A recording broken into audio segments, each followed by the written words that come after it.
Oi, meu nome é Sara.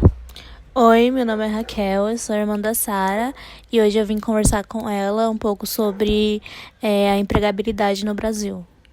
Atualmente no Brasil são 15 milhões de pessoas que trabalham sem carteira assinada e que realmente estão desempregadas e 23 milhões que trabalham por conta própria, né? E nisso a gente vê muitos casos de pessoas que tiveram sim uma formação e acabaram tendo que migrar para outra coisa, como por exemplo um dos casos mostrados na reportagem de uma moça que era formada em ciências contábeis e já tinha 7 anos como auxiliar de produção e investiu o dinheiro da rescisão de contrato dela para vender tapetes, né? Ou seja, ela queria trabalhar com isso, mas não fez porque quis e sim por necessidade, usando o dinheiro da rescisão.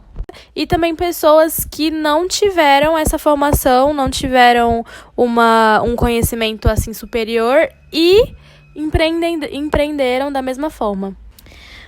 Um exemplo é o meu sogro, que ele não tem uma formação, ele não terminou nem o ensino fundamental, mas ele adquiriu uma experiência nos trabalhos dele e tal, como eletricista e manutenção de aparelhos no geral.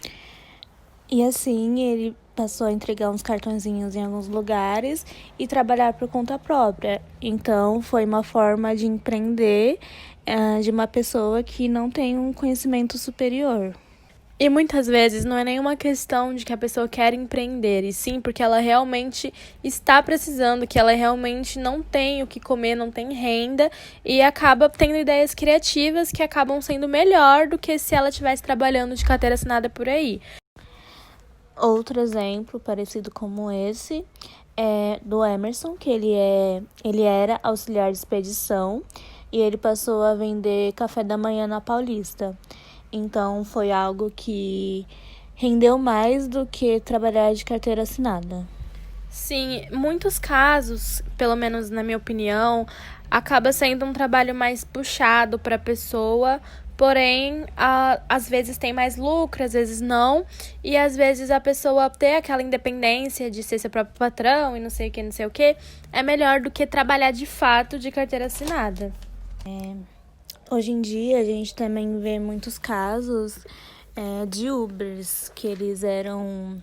Nossa, Eles, milhões de coisas. milhões de profissões e acabaram virando Uber ou por falta de opção ou porque realmente acha que a renda é melhor. Com a profissão, né? Ou porque gosta também. E é um mercado que está crescendo cada vez mais, porque as pessoas hoje em dia, algumas não vê muita vantagem em ter carro e outros preferem pegar um Uber do que o transporte público. Enfim, então são vários clientes que vai crescer cada vez mais. E entrando um pouco nessa questão de coisas que estão crescendo mais, a gente entra um pouco sobre o futuro do trabalho e a gente vê que muitas profissões acabam sendo extintas e muitas outras profissões estão tomando conta.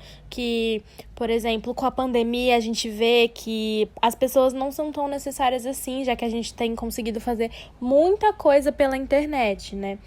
A gente, falando um pouco sobre esse negócio de futuro de trabalho, também temos muitas pessoas que tinham formações de TI e acabaram indo fazer coisas que não tem nada a ver. Por exemplo, a programadora de sites que virou especialista em jogos de tabuleiro. Isso pra mim foi mais inusitado, né? Sim, realmente, porque é uma profissão que a gente nunca tinha visto antes e é muito interessante, algo muito interessante. Sim. Que futuramente pode até se desenvolver mais. Sim, profissões novas, por exemplo, educadora contra fake news, que é uma profissão que eu nunca tinha ouvido falar, que inclusive eu gostaria muito de saber mais sobre, de pesquisar mais sobre. Eu acho que isso é uma questão muito interessante sobre o futuro do trabalho, essas novas funções, essas novas profissões que a gente nem sabia que poderiam ser profissões.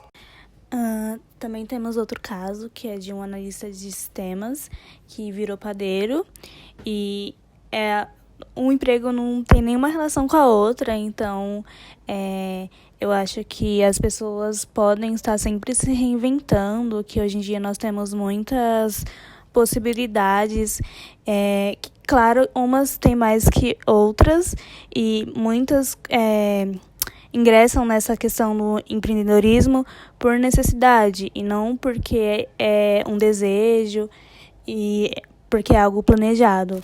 Mas eu acredito que isso seja algo muito bom e que isso deva ser falado mais sobre empreendedorismo nas escolas e, enfim, em todos os ambientes, porque é muito importante. Sim, e tipo, a gente tá no tal do século da informação, então acho que agora, mesmo que você não tenha condições de fazer uma faculdade, você ainda tem condições de fazer muitas pesquisas, né? E a gente encerra por aqui o nosso podcast, agradeço a Raquel pela participação e tal, e é isso, tchau!